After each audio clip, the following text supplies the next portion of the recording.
Bonjour Simon Pouvreau. Bonjour. Merci d'avoir accepté l'invitation du Républicain Lorrain. Vous représentez Jacques Cheminade, le candidat de Solidarité et Progrès pour cette élection présidentielle. Justement, avant de répondre aux questions que nos lecteurs et nos internautes ont souhaité vous poser, un petit tour rapide de la campagne, de votre campagne. Déjà candidat en 1995, Jacques Cheminade fait depuis quelques jours un carton dans les médias argentins. Rappelons qu'il a la double nationalité. En France, les instituts de sondage le donnent invariablement à 0,5%. Son message a-t-il, selon vous, été bien entendu par l'opinion ? Je pense que de façon générale, par rapport à ce qu'on a pu constater sur le terrain, le message a été assez bien reçu, dans le sens où les gens, pour des raisons de calcul, essentiellement, n'envisagent pas forcément de voter pour Cheminade, mais reconnaissent que c'est un candidat qui a tout à fait sa place dans l'élection, qui a des choses à dire, qui le dit de façon cohérente et basée sur des principes. Et donc oui, je pense que le message est assez bien passé en réalité. Après, pour le vote en lui-même, je pense que quand on est aussi bas dans les sondages, en fait, on peut difficilement dire quelque chose parce que il y a une marge d'erreur technique qui intervient de l'ordre de 2%. Qui fait que, bon, de toute façon, visiblement, effectivement, nous ne serons pas au deuxième tour. Enfin, je le souhaite néanmoins, mais ça semble compromis. Alors, Jacques Cheminade était mercredi à Dijon. Il est revenu sur cette campagne qui ne décolle pas pour lui. Il a déclaré « Quoi qu'il arrive, il restera de ma candidature des idées, notamment des forces qui sont prêtes à organiser une résistance contre le monde de la finance. Comment peut-il, lui, réussir là où tous les autres ont pour le moment échoué ?» Bon, lui, il peut réussir là où les autres ont échoué parce qu'il a une façon de penser et de concevoir les choses qui est différente, dans le sens où son approche à lui est basée sur des principes. Et je pense que la lecture de son programme, qui est par ailleurs disponible sur notre site internet, est assez claire là-dessus. C'est-à-dire que c'est quelqu'un qui a beaucoup réfléchi aux choses, qui n'a pas un programme particulièrement électoraliste. C'est quelqu'un qui cherche à résoudre les problèmes. Donc ça, c'est une chose, et je pense que c'est pour cette raison-là il en restera quelque chose. C'est-à-dire que beaucoup de gens ont été très étonnés de découvrir ce Jacques Cheminade, plutôt inconnu au bataillon, présenter une qualité de débat du type qu'il a pu présenter.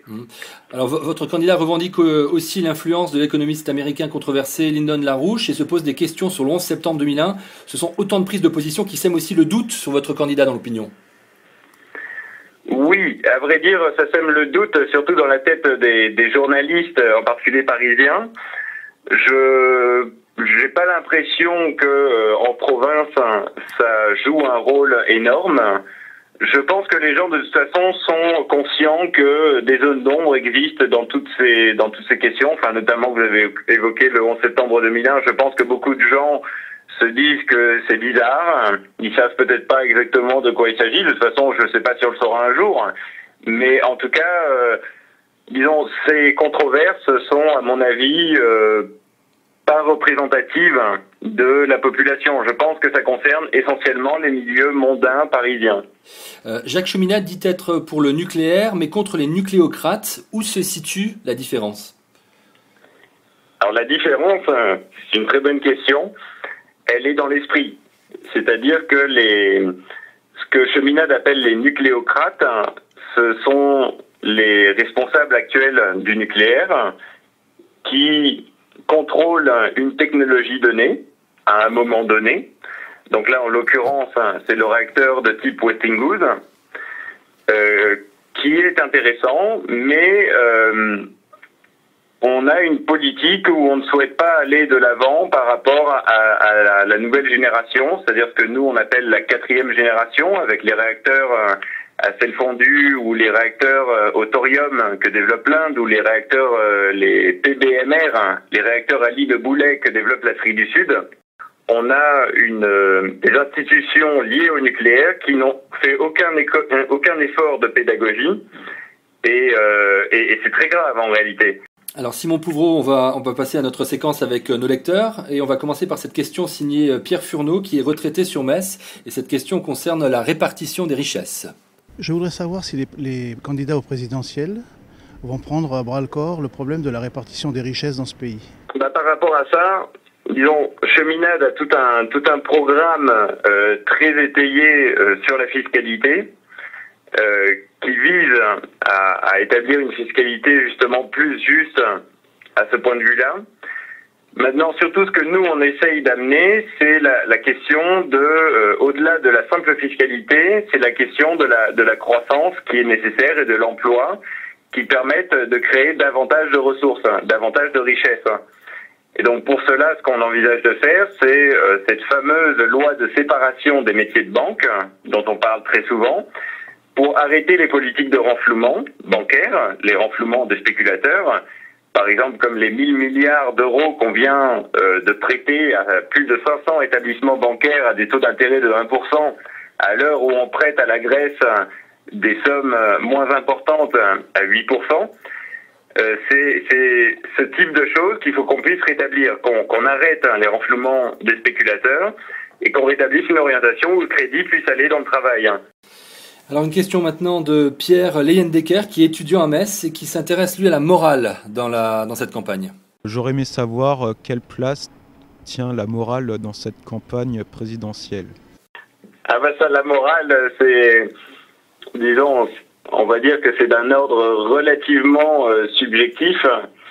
Maintenant, ce que nous, on aurait tendance à dire par rapport à ça, et je pense que pas mal d'auditeurs ont pu déjà en prendre connaissance, parce qu'il y a eu ce qu'on appelle un buzz sur les jeux vidéo violents et le fait que nous voulons les interdire, ou en tout cas ceux qui ne sont pas à des fins pédagogiques, pouvoir les taxer pour financer des programmes culturels pour la jeunesse, ce qu'on appelle le programme Amadeus. Mais nous, disons, ce qu'on essaye de remettre au centre, c'est la question d'une conception de l'homme qui soit optimiste. Et ça rejoint ce que je disais sur l'écologie avant, c'est-à-dire que on cultive une conception de l'être humain qui est prédateur de son environnement, qui est destructeur, qui n'est pas responsable. Et ça, c'est le problème. Ça implique qu'on revienne à une conception plus, on pourrait dire, classique. Dans le sens où ce qu'on va mettre de l'avant, c'est la capacité de l'homme à découvrir l'univers dans lequel il vit, à comprendre ses principes et à pouvoir appliquer ça par des technologies dans le processus de production. Le chant choral à l'école qu'on veut rétablir, en même temps qu'on apprend à lire et à écrire, de sorte que les enfants développent une attitude à travailler collectivement pour réaliser une belle œuvre. Ça peut sembler naïf, mais je pense que c'est quand même très important qu'on puisse établir des laboratoires et ce genre de choses. C'est aussi pour ça qu'on a un programme pour aller voir dans l'espace comment ça se passe et qu'on puisse explorer ça. Ce genre de choses que nous on veut ramener. On pense que ça a un aspect tout à fait moral, justement.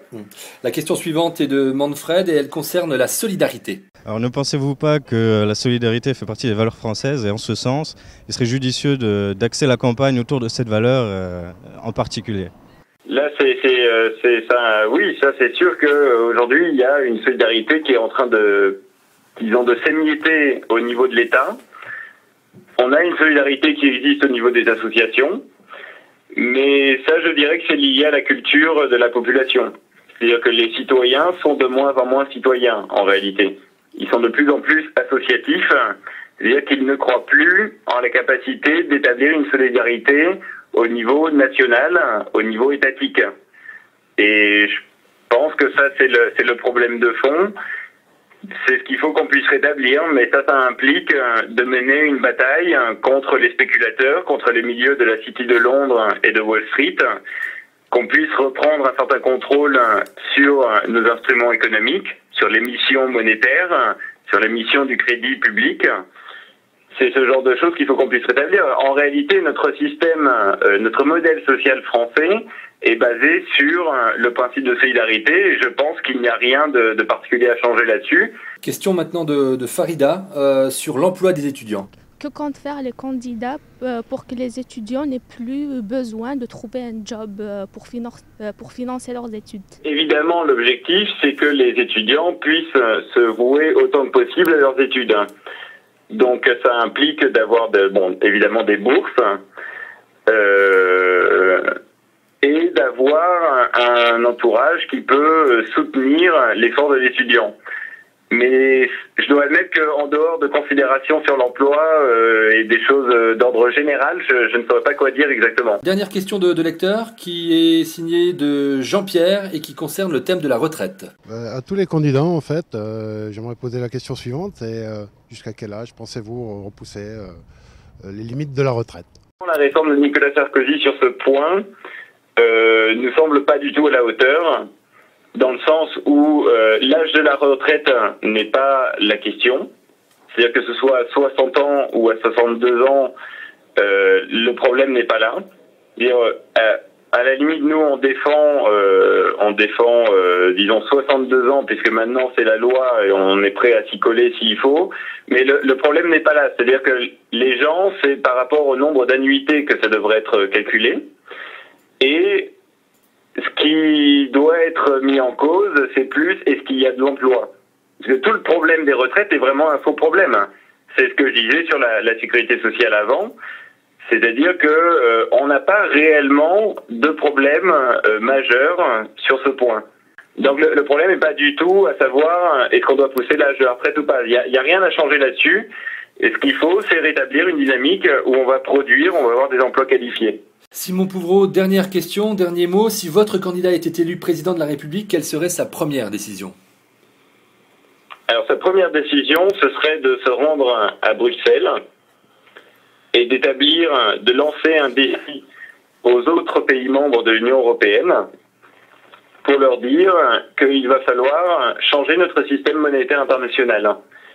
Ce qui veut dire, selon nos termes à nous, établir ce dont avait parlé Nicolas Sarkozy dans son discours du 25 septembre 2008, de faire un nouveau Bretton Woods, c'est-à-dire de revenir à un système à taux de change fixe au niveau international, où les États ont une certaine maîtrise de leur monnaie, où on arrête d'avoir une monnaie qui fluctue sans cesse au gré du marché, mais qu'on ait une monnaie qui soit protégée, qui permette de voir à long terme.